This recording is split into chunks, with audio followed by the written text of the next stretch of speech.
ទៅអូនប្រុសមួយឈ្មោះហុយសង្ហៃចង់និយាយថាសាទឹកគេដើរលេងអូនគេអត់នៅអូហ្វីសធ្វើការចង់និយាយថាស្មើហ្នឹងពុកនៅអូហ្វីសធ្វើការមែនពុកធ្វើការច្រើនពេកយូរទៅការងារមកក្រុមហ៊ុនធ្វើតែឯងហ្នឹងមិនចង់ខ្លាយទៅជា one man production នៅណាឥឡូវណាសាទឹកនៅណាឥឡូវវីដេអូនេះខ្ញុំសូមឆ្លើយតបទៅលោកច័ន្ទកុនធាក្នុងរយៈពេលវីដេអូដែលគាត់ចេញគឺក្នុង6ថ្ងៃមុនវាទៅជាអាទិត្យមុនអញ្ចឹងខ្ញុំសូមបញ្ជាក់ថាអាទិត្យមុនខ្ញុំមិនបាននៅកន្លែងធ្វើការដូចគាត់និយាយទេប៉ុន្តែគឺខ្ញុំនៅក្នុងរោងការ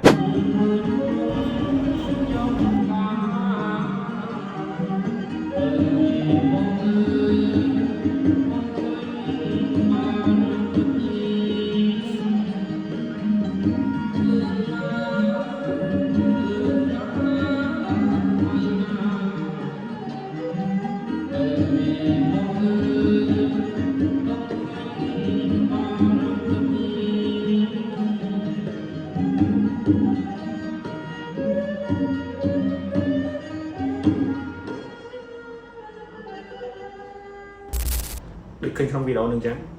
ខ្ញុំនៅក្នុងរោងការមិនមែនការខ្ញុំទេគឺខ្ញុំទៅកណ្ដោការគេ